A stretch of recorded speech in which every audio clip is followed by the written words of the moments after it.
Hi children, good morning. ఎలా ఉన్నారు children అందరూ? ఎస్, అందరు బాగానే ఉన్నారు కదా? ఎస్ చిల్డ్రన్, ఈరోజు మనం బుక్ నంబర్ 4లో నుంచి ఎస్ చిల్డ్రన్, అందరూ ఫస్ట్ బుక్ నంబర్ 4 ఓపెన్ చేయండి children. Yes, so book number 4లో చిల్డ్రన్ ఆల్రెడీ మనము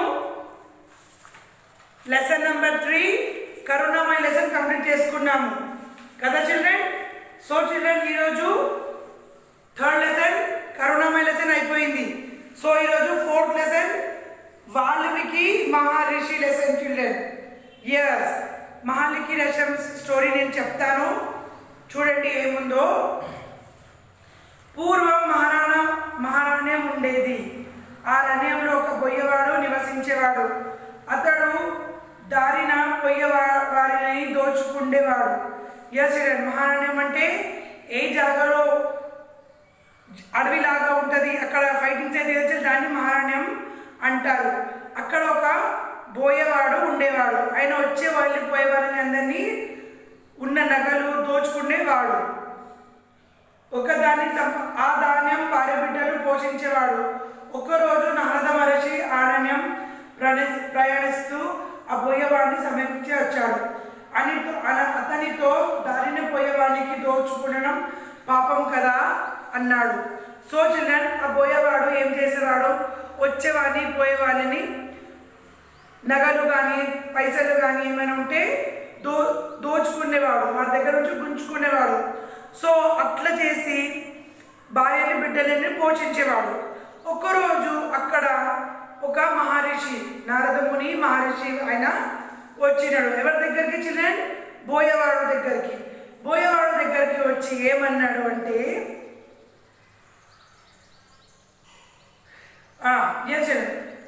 అతనితో దారిన పోయిన దోచుకోవడం పాపం కదా అని అడిగాడు. పాపం పుణ్యం నాకు తెలియదు, నా భార్య బిడ్డలు పోషించడానికి మార్గం లేదు సమాధానం చెప్పాడు. అయితే సరే, ఈ పాపంలోని భార్య బిడ్డలు పాలించుకోవడం రమే కలుపుకోరా అని నారదముని అన్నాడు. సో చిల్డ్రన్, అప్పుడు ఏమైందంటే, ఆ నారదముని అన్నాడు పోయేవాడితో, నువ్వు వచ్చేవాడిని పోయేవాడిని పైసలన్నీ దోచుకుంటున్నావు, ఇది పాపం కదా అని అన్నాడు. సో అప్పుడు పోయేవాడు ఏమని అన్నాడు, నాకు పాపం పుణ్యము తెలియదు. ఓకే చిల్డ్రన్, నాకు నా భార్య బిడ్డలని పోషించడానికి ఇది ఒకటే మార్గం కనిపించింది, అందుకని నేను పోయే వాళ్ళని దగ్గర నుంచి అంటే పైసలు గుంజుకుంటాను అని అన్నాడు. మహర్షి అయితే ఏమన్నాడంటే, సరే, నువ్వు నీ భార్య బిడ్డల కోసం ఇంత కష్టపడుతావు, ఇంత పాప పని చేస్తున్నావు, దీంట్లో నీ భార్యని బిడ్డని అంటే వాళ్ళు నీకు ఈ పనిలో వాళ్ళు నీకు పాలు పంచుకుంటారేమో అడిగి రాపు అని పంపించాడు. అంటే వాళ్ళు తెలిస్తే వాళ్ళు ఏమని చెప్తారో ఒకసారి అడిగిరామని పంపించాడు.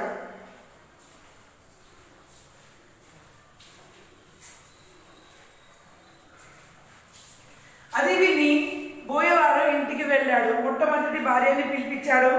నేను నీ కోసం పాపం చేస్తున్నాడు, ఈ పాపంలో పాలు పంచుకుంటావా అని అడిగాడు. అది విని భార్య, నీ పాపంతో నాకు పని ఏమిది, నాకు ఎలాంటి సంబంధం లేదు అని చెప్పింది. తర్వాత బిడ్డలను పిలిపించి అడిగాడు. వారు కూడా నీ పాపంతో మాకు పని ఏంటి అని జవాబు చెప్పారు. దాంతో బోయేవాడిని మనసు విరిగిపోయింది. సరే చిల్డ్రన్, సో ఆ మహర్షి ఏమని చెప్పిండు, నువ్వు ఇంత పెద్ద పాపం చేస్తున్నావు, నీ భార్యని నీ బిడ్డలకు పోషించడానికి నువ్వు పోయి నీ భార్యని నీ బిడ్డలని అడుగు, ఏమని, నేను ఇంత పెద్ద మీకోసం పాపం చేస్తున్నాను, దీంతో మీరు నాతో పాటు పాలు పంచుకుంటారా అని అడగమని పంపిస్తాడు. సో ఆ పోయేవాడు వాళ్ళ భార్య దగ్గరకు వచ్చి ఏమంటాడు, నేను నీకోసం పాపం చేస్తున్నాను, ఆ పాపం నాతో పాటు నువ్వు పాలు పంచుకుంటావా, సో మనం ఇద్దరం కలిసి పంచుకుందామా ఆ పాపంని అని అడిగాడు. సో అప్పుడు వాళ్ళ భార్య ఏమని చెప్పింది, నాకు నీ పనితో ఏమీ అవసరం లేదు, నీ పాపంతో నాకు ఏం పని ఏముందో నాకు ఎలాంటి సంబంధం లేదు అని చెప్పింది. తర్వాత పిల్లల దగ్గరికి పోయి పిల్లలతో కూడా అదే మాట చెప్పినాడు. ఏమని? నేను మీకోసం పాలు పంచుకుంటారా? నేను మీకోసం పాపం చేస్తున్నాను, నాతో పాటు ఈ పని మీరు కొంచెం కొంచెం పంచుకుంటారా, పాపంని పంచుకుంటారా అని అడిగాడు. పిల్లలు కూడా సేమ్ జవాబు ఇచ్చారు. పిల్లల్ని కూడా నీ పనితో మాకు ఏమీ అవసరం లేదు, నీ పని ఏదో నువ్వు చూసుకోమని అన్నారు. ఆ మాట వినగానే బోయవాడు మనసు విరిగిపోయింది. బోయవాడు తిరిగి నారదుడి దగ్గరికి వచ్చాడు. జరిగేంత మహర్షికి చెప్పాడు. పిమ్మట నారదముడు బోయవాడికి ఇతడు చెప్పాడు. దాంతో బోయవాడు కలిగి నారదముడు రామరామయ్య అని అనుమని అదిగాడు. బోయవాడు లేకపోతే మరమరాని అని చెప్పించాడు. సో ఈ మాటలన్నీ పోయి ఎవరికి చెప్పిండు? మహర్షికి ఆ బోయవాడు చెప్పాడు.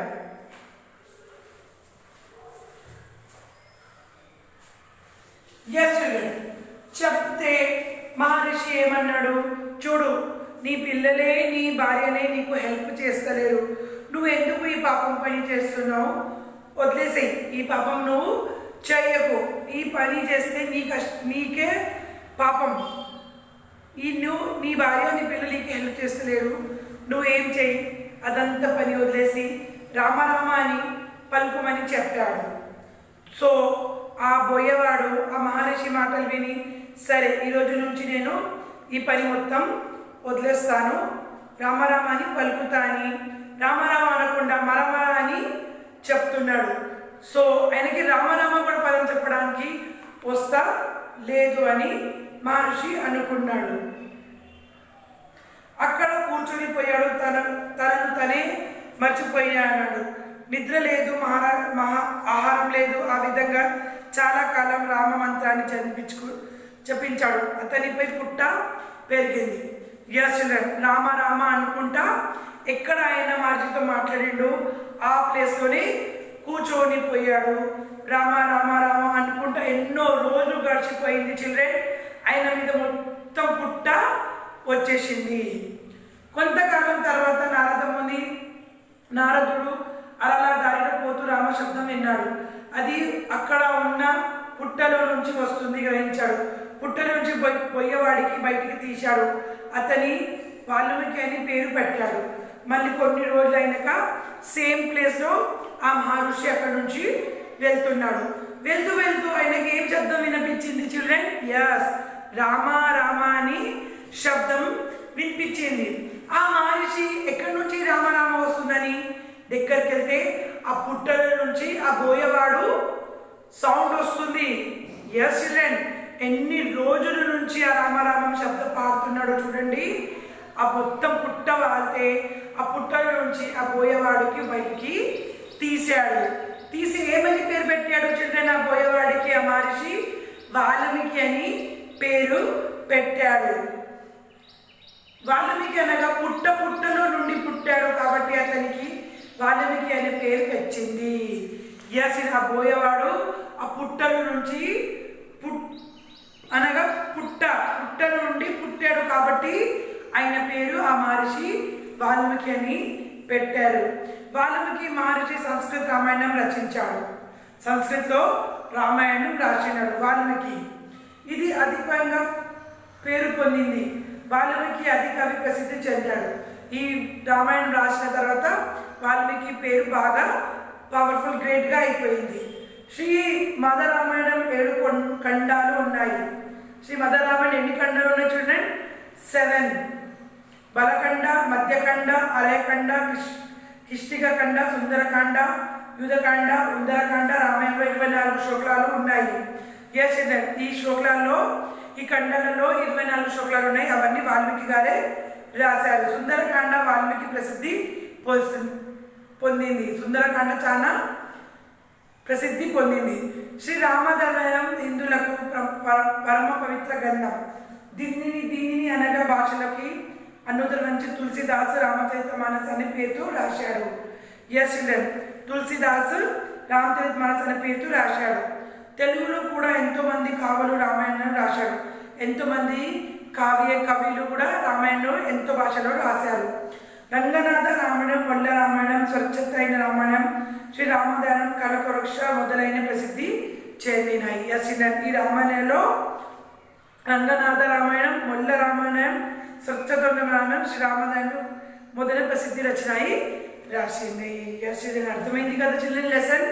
బోయేవాడు పాపాలని అన్నీ వదిలిపెట్టి రామ పదం పలికి చాలా రోజుల తర్వాత పుట్ట వాలించుకున్నాడు ఆయన మీద.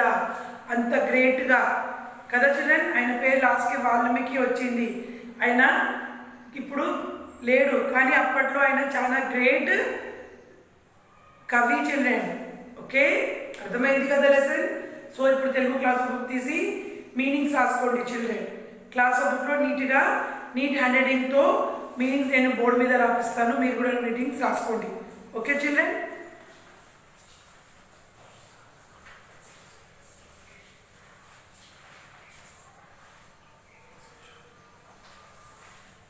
ఎస్ చిల్డ్రన్, చూడండి పదాలు అర్థాలు. Okay children. ఫస్ట్ వన్ మహా, గొప్ప. సెకండ్ వన్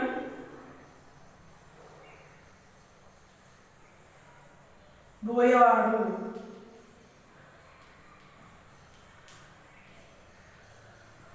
వేటగాడు. Third one దోచుకొనుట.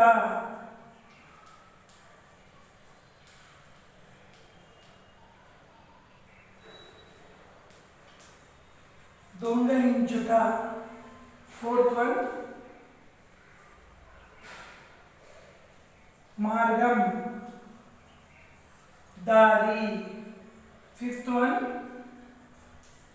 పాలు, భాగం.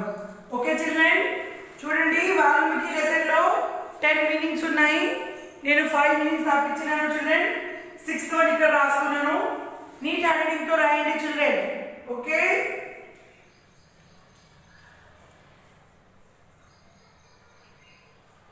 కన్ను విప్పు,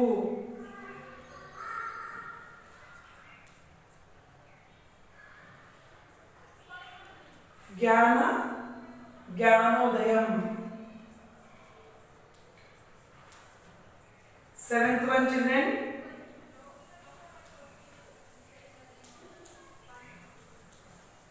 జపించుట, జపం చేయుట.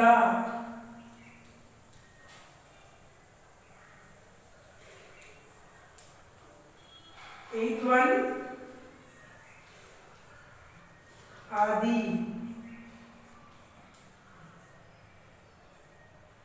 మొదటి. 9th వన్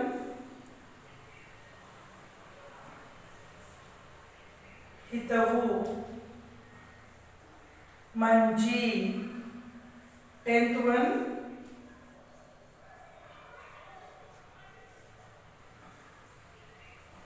కావ్యము,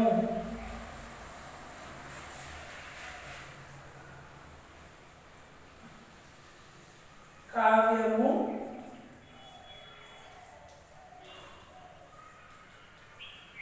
గ్రంథము. ఓకే చిల్డ్రన్, రాసుకోండి చిల్డ్రన్. నీట్ హ్యాండ్ రైటింగ్ తో మీ క్లాస్ వర్క్ బుక్ లో ఈ మీనింగ్స్ రాసుకోండి children.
Okay children, finish lesson number 4 Valmiki మహర్షిలో అర్థాలు పదాలు చిల్డ్రన్ అయిపోయిందా రాసేసినారా?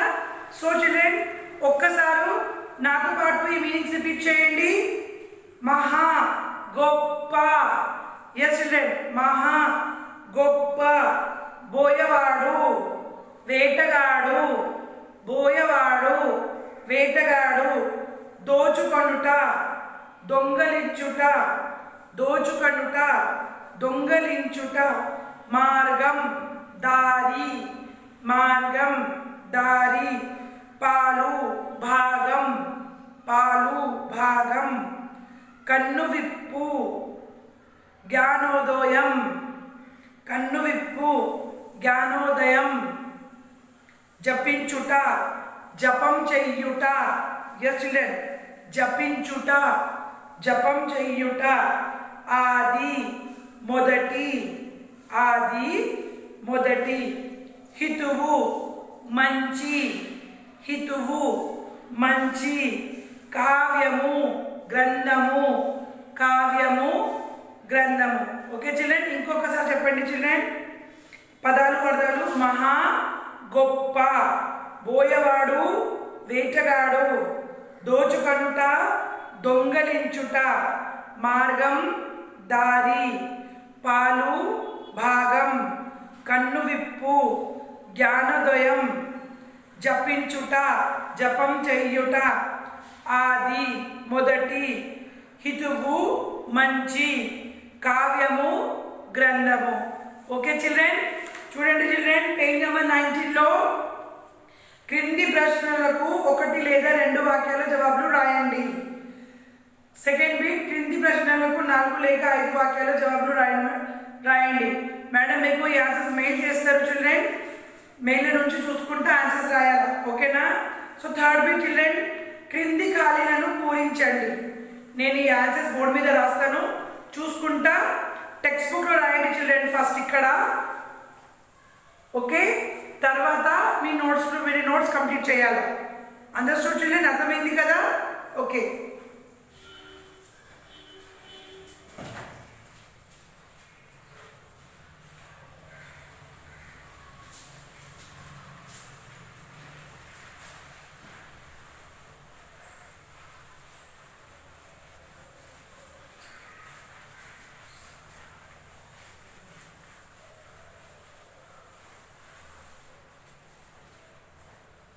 Yes children, చూడండి third bit,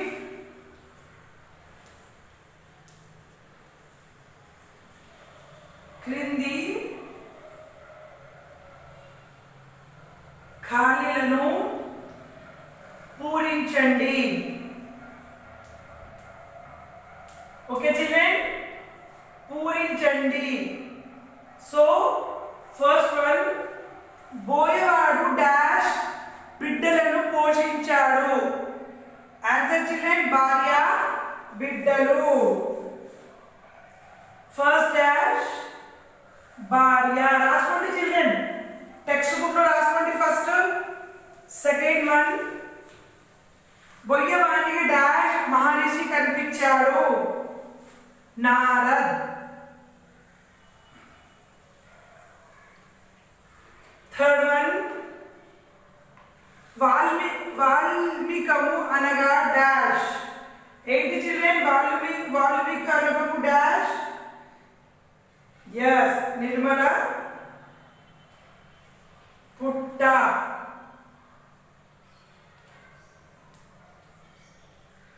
fourth one, Ramayanam dash కావ్యం. ఏంటి చిల్డ్రన్, ఆది.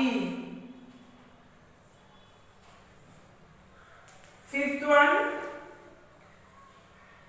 రామాయణంలో హిందువులకు డాష్ గంధం, పవిత్ర గంధం.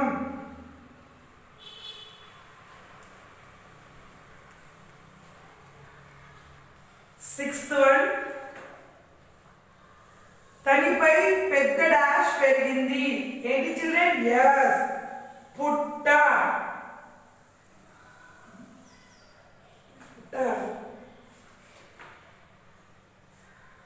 పుట్ట.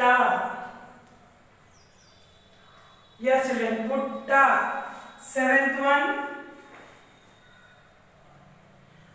నారదుడు బోయవానికి డాష్ చెప్పాడు. ఏం చెప్పాడు చిల్డ్రన్? బోయవాడికి హితువు.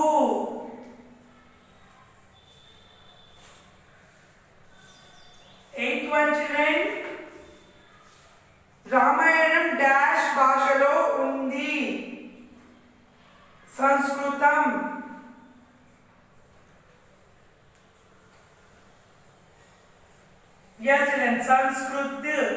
సంస్కృతిలో కూడా రామాయణం ఉంది. ఈ డాషెస్ ని మీరు ఇక్కడ రాసుకోండి ఆన్సర్స్. తర్వాత క్లాస్ వర్క్ బుక్ లో రాసుకోవాలా. ఫస్ట్ టెక్స్ట్ బుక్ లో రాసుకోండి చిల్డ్రన్ నీట్గా.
ఫినిష్. క్రింది ఖాళీలను పూరించండి. ఫస్ట్ వన్ ఏంటి చిల్డ్రన్? బోయవాడు డాష్ బిడ్డను భార్య బిడ్డలను పోషించాడు. బోయవానికి నారద మహర్షి కనిపించాడు. వాల్మీకి అనగా డాష్ పుట్ట. రామాయణం డాష్ కావ్యం ఆది. రామాయణం హిందువులకు డాష్ గ్రంథం పవిత్ర గ్రంథం. అతనిపై డాష్ పెరిగింది పుట్ట. నారదుడు బోయవానికి డాష్ చెప్పాడు హితువు. రామాయణంలో భాషలో ఉంది సంస్కృతి. ఓకే చిల్డ్రన్, ఫినిష్ అయిపోయింది చిల్డ్రన్ రాయడం. yes very good.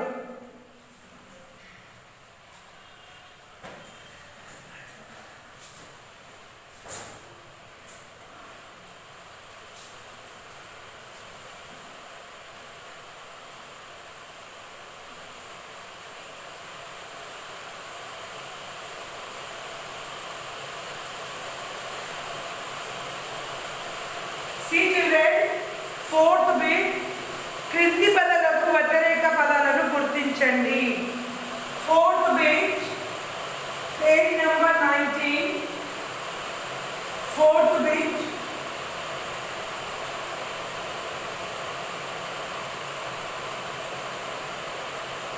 వ్యతిరేక పదాలు.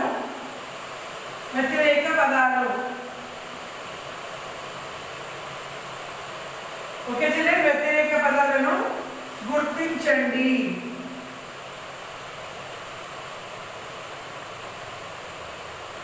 Okay children, so first one పాపం. పాపంకి వ్యతిరేక పదం ఏంటి చిల్డ్రన్? yes పుణ్యం.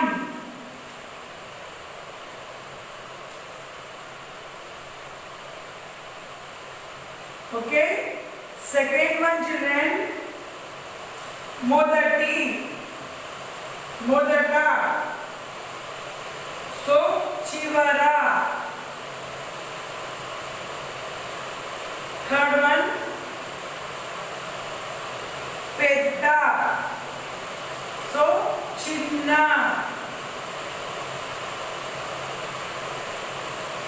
fourth one, pavitram, apavitram.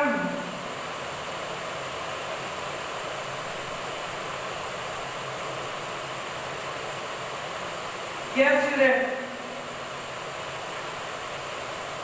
Fifth one,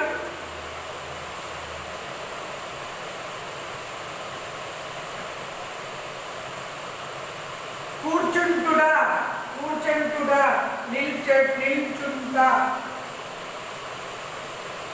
నిలుచుండుట, కూర్చుంటుడా, నిలుచుంటుడా. సిక్స్త్ వన్, పెరుగుట, తరుగుట. yes children, వ్యతిరేక పదాలు ఇక్కడ రాసుకోండి చిల్డ్రన్. చూడండి ఇక్కడ, ఓకే, రాసుకోండి చిల్డ్రన్ నీట్గా. పాపం, పుణ్యం, మొదటి చివర, పెద్ద చిన్న, పవిత్రం, అపవిత్రం. Okay children. కూర్చుంటుడా, నిలుచుంటుడా, ఇది పెరుగుట, తరుగుట. ఓకే చిల్డ్రన్, రాసుకోండి నీట్గా. ఇక్కడ రాసుకోండి చిల్డ్రన్ టెక్స్ట్ బుక్ లో. Okay, right neatly.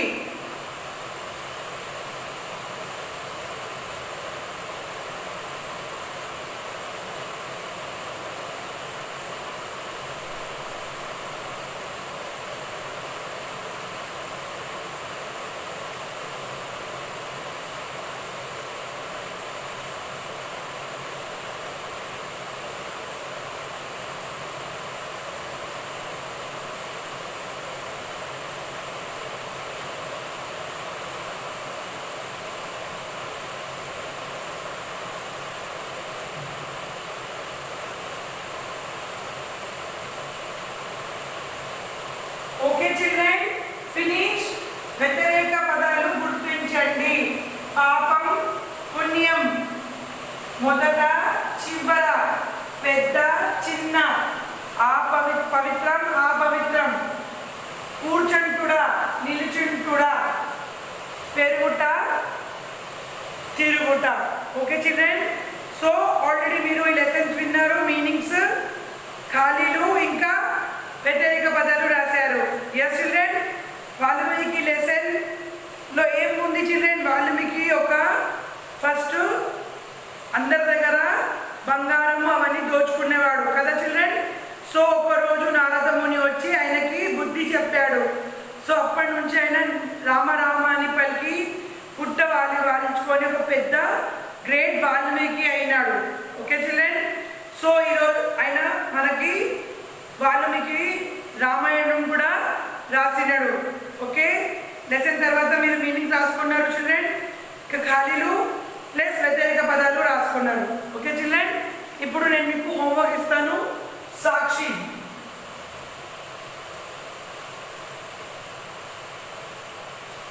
సాక్షి హోంవర్క్ చిల్డ్రన్. అర్థాలు, ఓకే, అర్థాలు లెసన్ 4 లో 1 టైం హోంవర్క్. ఓకే చిల్డ్రన్, సాక్షి అర్థాలు లెసన్ 4 1 టైం హోంవర్క్. ఈ అర్థాలు చిల్డ్రన్: మహా, చెప్పండి నాతో పాటు ఒకసారి.